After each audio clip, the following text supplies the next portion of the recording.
এরে আমার বাঁকারা গুল যারা বরিশাল এলাকার যুবক,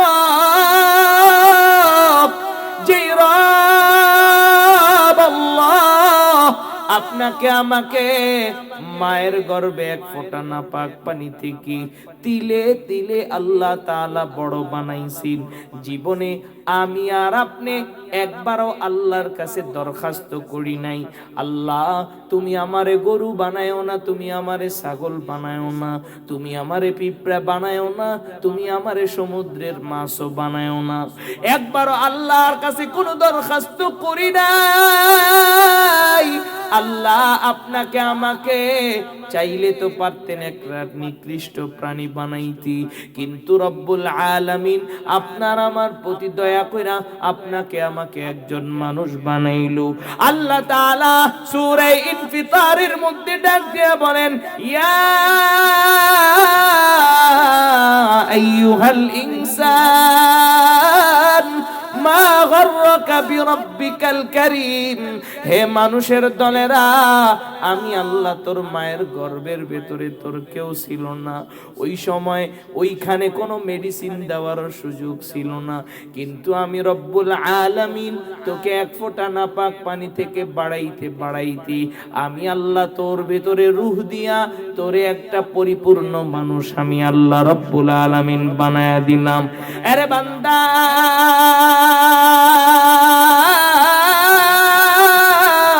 মায়ের গর্ভে তো তোর মা বাবা তোরে খাওয়াইতে পারতো না, আমি আল্লাহ মায়ের নারের সঙ্গে তোর নারের একটা সংযোগ দিয়া আমি আল্লাহ মায়ের রক্ত দিয়া তোকে তিলে তিলে বড় কইরা দুনিয়াতে একজন পরিপূর্ণ মানুষ বানায়া পাঠাইলাম। আল্লাহ তাআলা বড় রাগ হইয়া, বড় গুসা হইয়া আফসোস করে ডাক দেন, রে বান্দা, ইয়া আইয়ুহাল ইনসান মা গররাকা বিরাব্বিকাল কারীম। এ দুনিয়ার মানুষেরা রে, দুনিয়াতে আসার পর আজকে তোর যৌবন কালটাও আমি আল্লাহ তোকে দিলাম।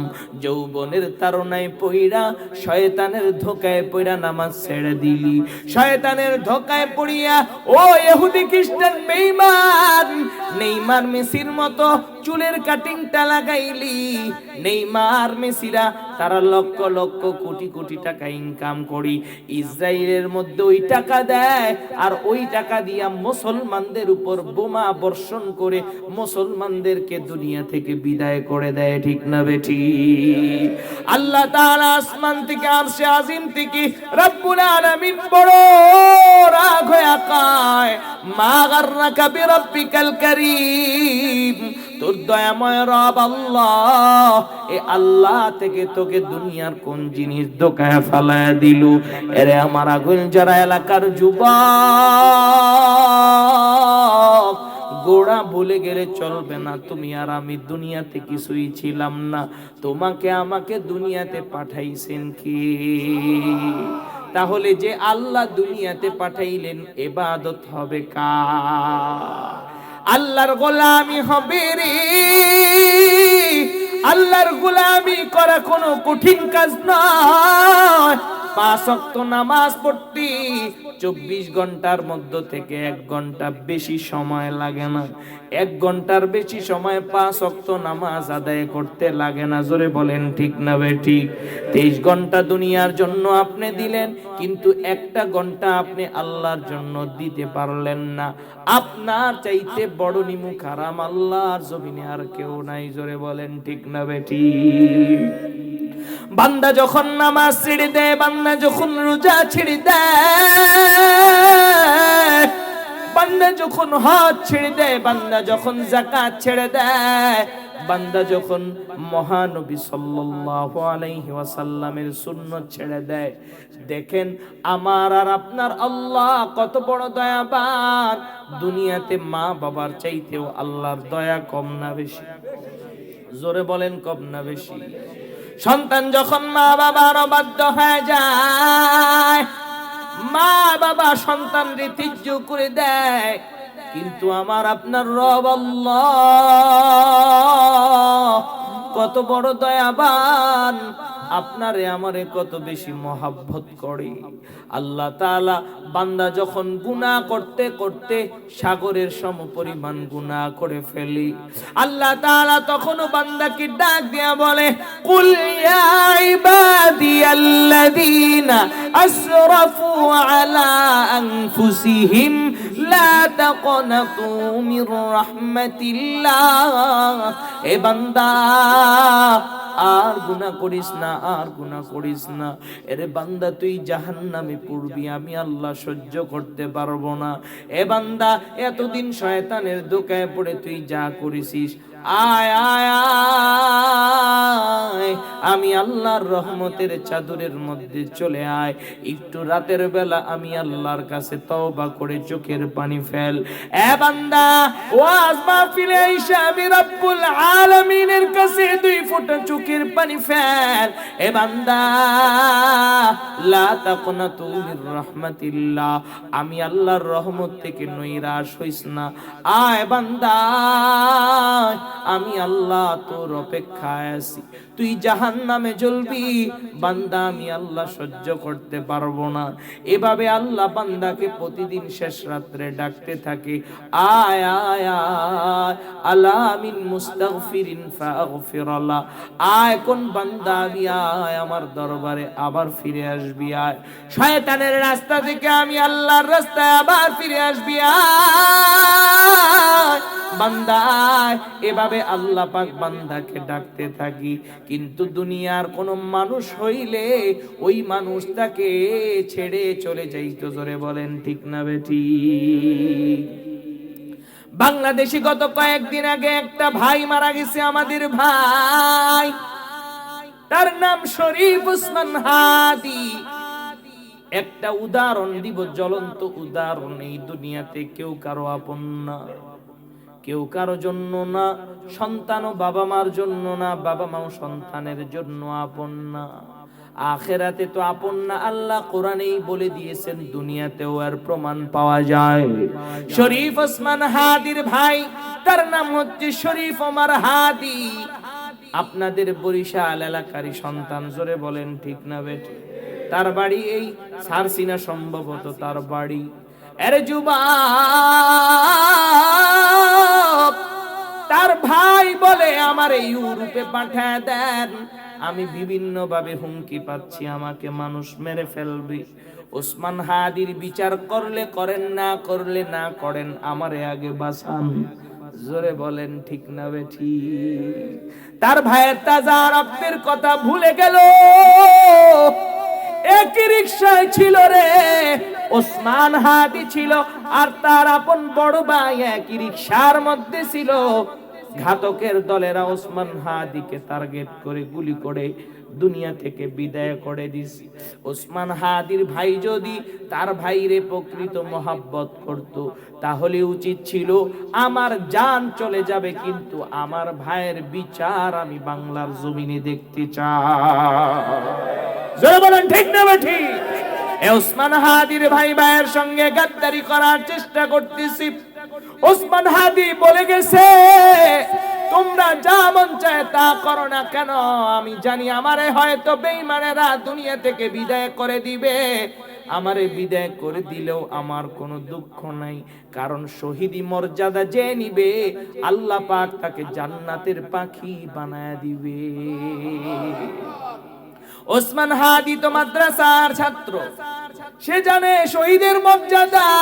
তবে সে বারবার বলে গেছে, আমি মারা যাওয়ার পর যারা আমারে হত্যা করবে, আপনাদের সকলকে দায়িত্ব দিয়া গেলাম, আপনারা বিচারটা করবেন। কিন্তু দেখেন, তার ভাই মারা যাওয়ার 1.5 মাসের মধ্যেই তার বড় ভাই একই রিকশার মধ্যে ছিল। ছোট ভাইয়ের মরণটা তার হাতের উপরেই হয়েছে। ওই ভাইয়ের রক্তের কথা ভুলে গিয়ে সে এখন লন্ডনে পাড়ি জমাতে চায়। জোরে বলেন ঠিক না বেঠি? আরে যুবক, এটার নাম দুনিয়া। তুমি আর আমি যতদিন কবরে যাব না, ততদিন বুঝতে পারবো না এই দুনিয়াটা যে কত স্বার্থপর।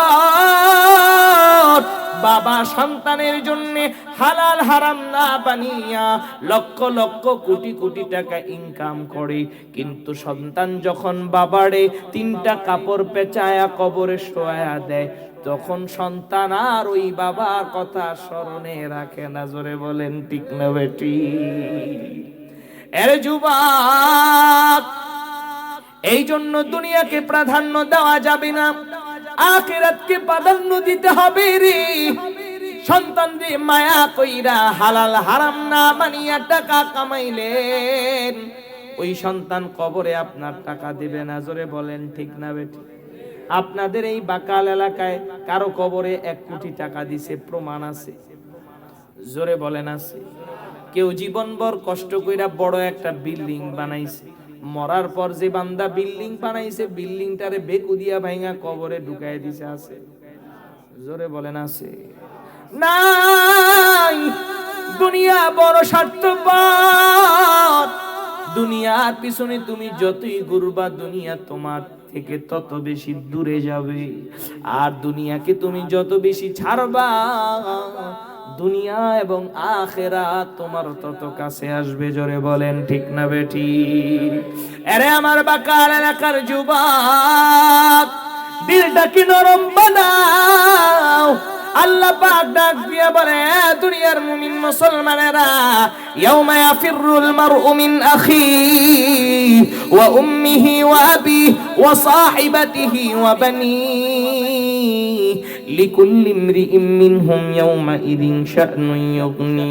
আল্লাহ জানায় দেন, এ দুনিয়ার মানুষেরা, আজকে ভাই ভাই কত মহাব্বত। ছোট ভাইরে যদি কোনো দুষ্কৃতিকারীরা মারামারি করে, তার সঙ্গে বড় ভাই প্রতিশোধ নেওয়ার জন্য দৌড়ে বের হয়ে যায়।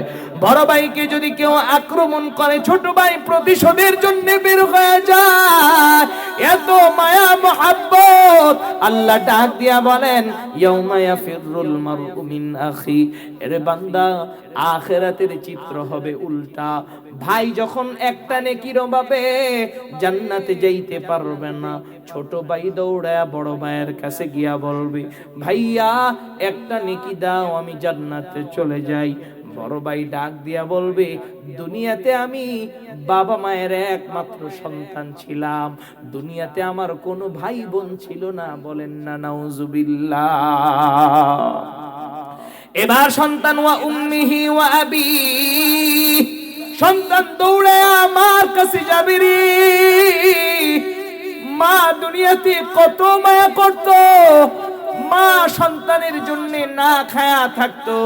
যদি একজন পরিমাণ খাবার ঘরে থাকতো, মা সন্তান রে খাওয়াইতো, মা না খায়া থাকতো। এত মায়া দুনিয়াতে সন্তান রে মা করছে, ওই মা কিয়ামতের দিন দেখেন চেহারাটা কেমন পরিবর্তন করে ফেলবি। সন্তান যখন দৌড়ে মাকে যায় বলবে, মা গো তুমি কি চাও আমি জাহান্নামে আগুনে জ্বলি? মা গো ওই যে দেখো জাহান্নামের আগুন, মা ওই আগুন আমারে জ্বালায় দিবে গো মা, একটা নেকি দাও, এই নেকিটা নিয়ে আমি জান্নাতে চলে যাই। মা এবার চোখটাকে লাল করে বড় বড় করে জবাব দিবে, কিসের আমার সন্তান?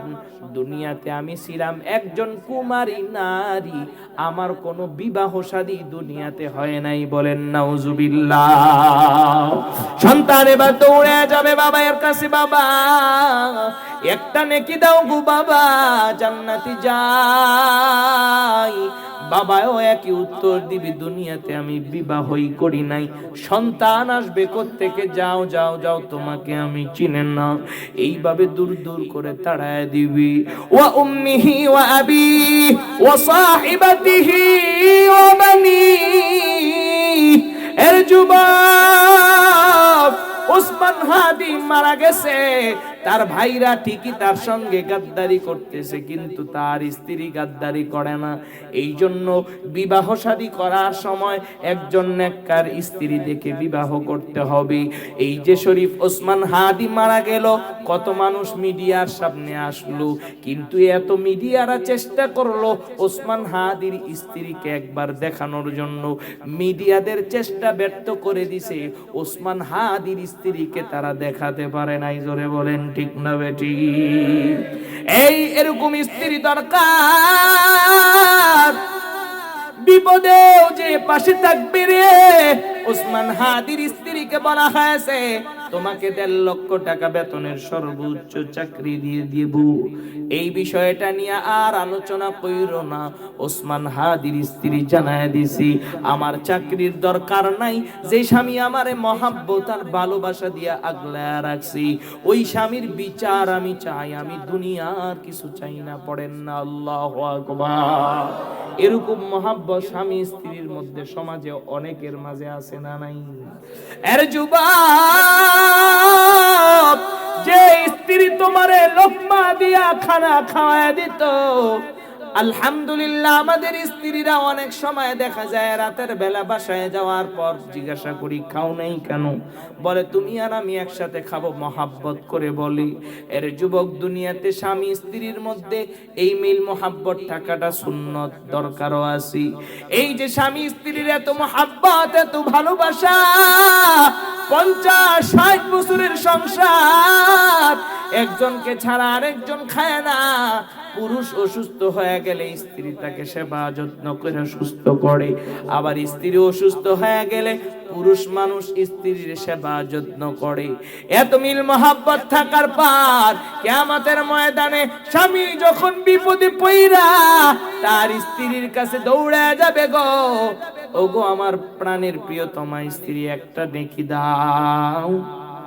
ওই যে দেখো জাহান্নামের অঙ্গার জ্বলে, যদি নেকি আমারে না দাও, আমারে জাহান্নামের ফেরেশতারা ওখানে ফেলে দিবে।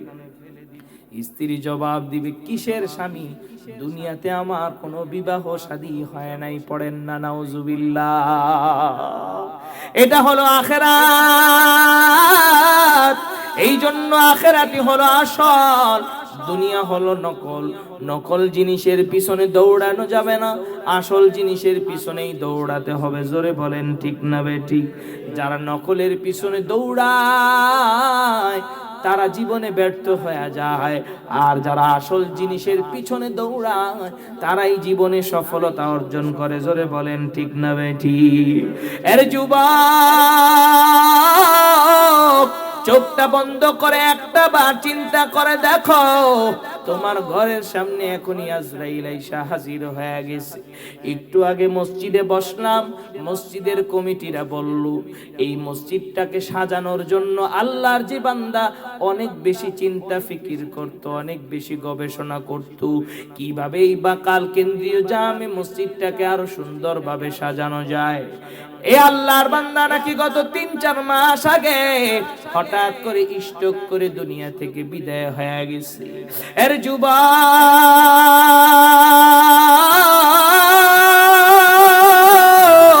চিন্তা করে দেখো, তোমার ঘরের সামনে আজরাইল, ওই আজরাইলের চেহারাটা কেমন ভয়ঙ্কর। নবী ইব্রাহিম একবার আজরাইলকে কয়, আজরাইল তুই শুধু আমার সামনে ভালো সুরত নিয়ে আসোস, ভালো আকৃতি নিয়ে আসোস, দবদবে সাদা পাঞ্জাবি আর টুপি পইরা তুই আমার সামনে আসোস। আজরাইল, গুনাহগারের সামনে তুই কোন আকৃতি নিয়ে যাস? ওই আকৃতিটা একবার আমারে দেখা।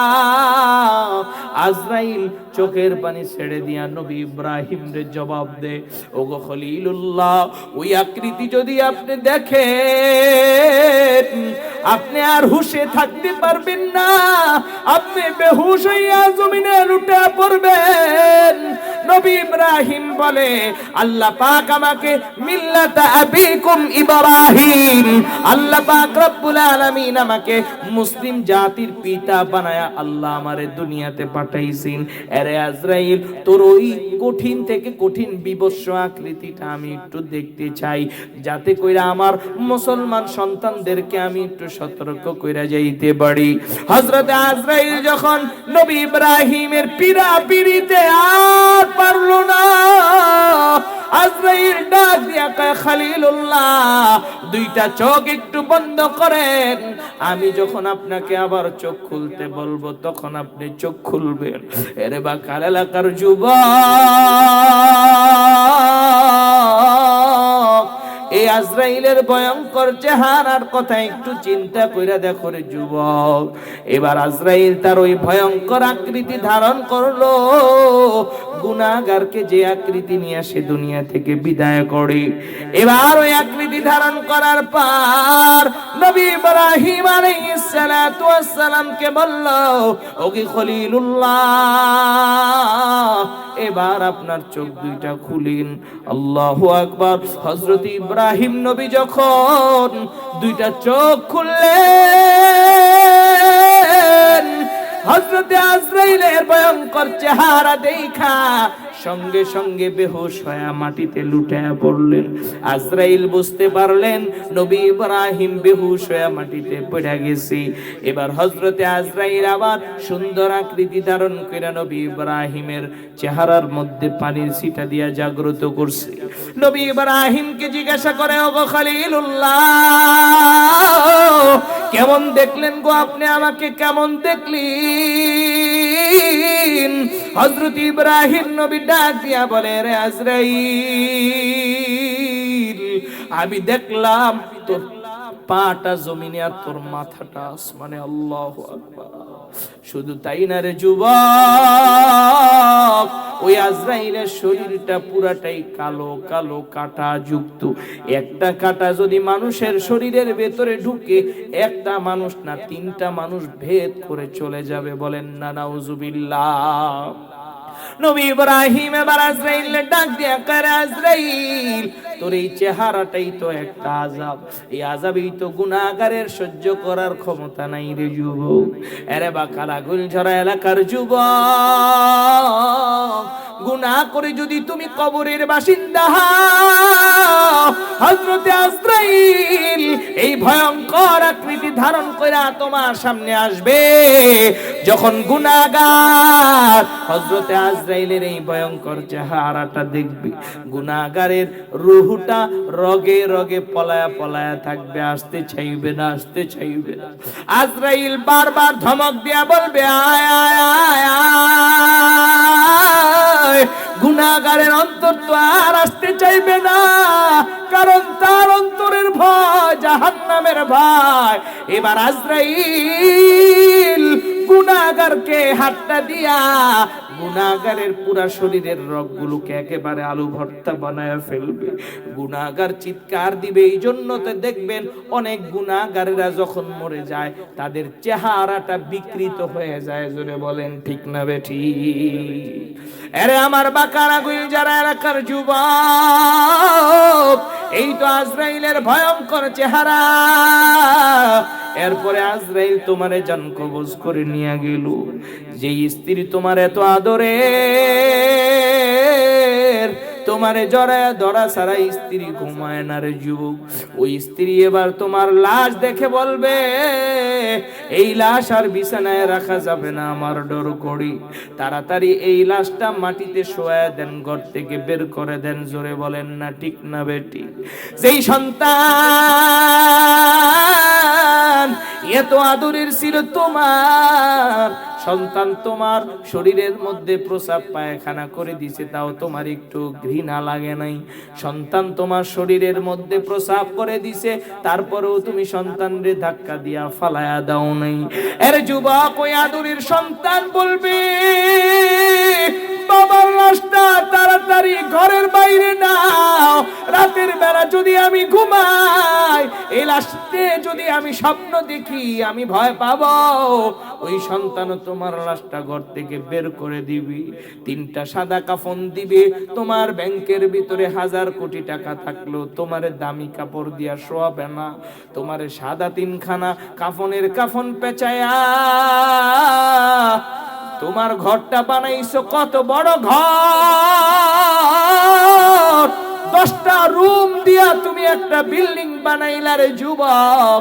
কিন্তু দেখো তোমার সন্তান, তোমার আত্মীয় স্বজনের হাত কত পাশা, জমিনটা তোমার কত বড় জমিন, বিঘাকে বিঘা জমিনের মালিক তুমি, কিন্তু তোমারে ওই জমিনের মধ্যে প্রশস্ত কইরা ঘুম পাড়াবে না। তোমারে 3.5 হাত মাটি খুইরা সাদা কাফনের কাফন পড়ায়া তোমারে কবরে শোয়া দিবে। এর যুবক,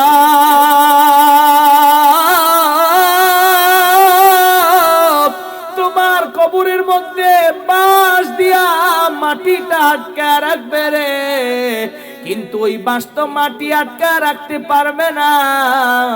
চিন্তা করে দেখো, তোমার আপন সন্তান, তোমার আপন ভাই বেরাদারেরা তোমাকে মাটি চাপা দিয়া কেউ রাত্র হয়ে গেলে আর কবরের সামনে কেউ থাকবে না। জোরে বলেন ঠিক না বেঠি? আরো জোরে আওয়াজ দিয়ে পড়েন না ঠিক না বেঠি? সবাই চলে যাবে, সবাই চলে যাবে রে। কবরে কোনো বাতি নাই, কবরে কোনো জানালা নাই, কবরটা হচ্ছে পোকামাকড়ের ঘর। কবর ডাক দিয়া বলে আনা বাইতুল ওয়াহদা, আমি একাকিত্বের ঘর। হ্যাঁ মুমিন মুসলমান, আমি কবরের মধ্যে তুই আখিরাতের প্রস্তুতি নিয়ে আসিস। যদি তুই মুমিন বান্দা হস, আমি কবর তোর জন্য মাইলকে মাইল প্রশস্ত হয়ে যাব। আমি কবর তোর জন্য রওজাতুম মিন রিয়াজিল জান্নাহ হয়ে যাব। আর কবর প্রতিদিন ডাক দিয়া বলে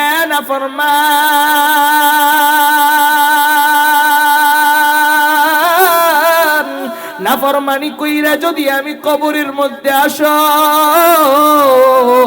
আমি কবরে এমন জোরে চাপ দিব রে, তোর ডান পাজরের হাড়গুলো আমি বাম পাজরের মধ্যে ঢুকায় দিব। শুধু ডান পাজরের হাড় বাম পাজরের মধ্যে ঢুকায় দিব না, তোর হাড্ডিগুলোরে আমি পাউডারের মতো গুঁড়া করে ফেলবো। কবর আরো ডাক দিয়া বলে যুবক শুন, আর যদি গুনাহগার হইয়া আমার মধ্যে আসস রে, আমি তোর জন্য আগুনের কয়লা হয়ে যাব। এরে বাকালা গুলজারা এলাকার যুবক, আজকে বাসায় গিয়ে একটু ট্রায়াল দিবা, একটু প্র্যাকটিস করবা। একটা মোমবাতি জ্বালায় যদি মোমবাতির মধ্যে 5টা মিনিট আঙুল দিয়ে ধরে রাখতে পারো, যাও তুমি যত গুনাহ করো আমি তোমার একটু বাধা দিব না। কিন্তু যুবক তুমি পারবা না।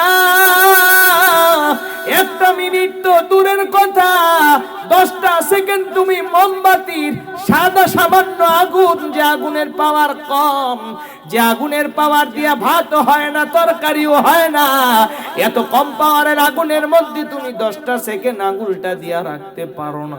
কিন্তু জাহান্নামের আগুন কত ভয়ঙ্কর! জাহান্নামের একটা আগুনের অঙ্গার যদি এই দুনিয়ার জমিনে আসতো,